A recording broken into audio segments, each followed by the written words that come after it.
Hello' guys, আজি মই গুৱাহাটীৰ পৰা আহি আছো বকৰ পৰা 4 কিলোমিটাৰ ভিতৰত পাৰ্বতী মন্দিৰত।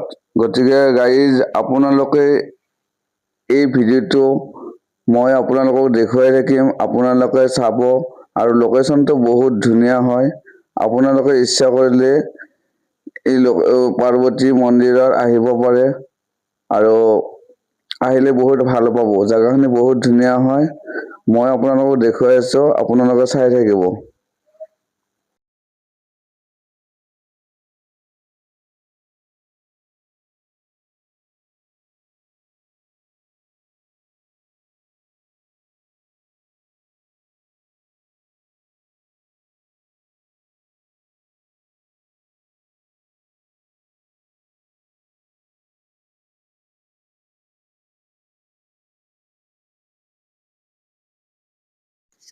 এয়া আমি আহি পালো মন্দিৰত। পাহাৰৰ গোটেই ওপৰত, ইয়াতকৈ আৰু ওপৰত নাই। এইটো হৈছে পাৰ্বতী মন্দিৰ। এয়া আপোনালোকক মই দেখুৱাই আছো, আপোনালোকে চাই থাকিব। মই আচলতে ইউটিউবত ভিডিঅ'টো এদিন দেখা পাইছিলো, এই পাৰ্বতী মন্দিৰৰ। এই ভিডিঅ'টো চাই কিনে মোৰ বহুত ভাল লাগিছিল। ভাল লগাৰ কাৰণে মই আজি আহিলো মোৰ ফেমিলি লৈ কিনে।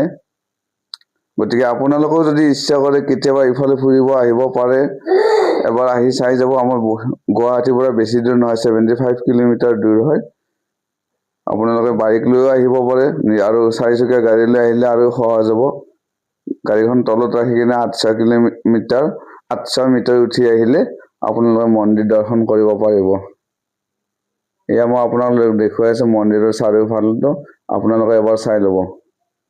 আজিলৈ মোৰ ইমানেই। ভিডিঅ'টো আপোনালোকে চাই ভাল পালে শ্বেয়াৰ আৰু ছাবস্ক্ৰাইব কৰিব।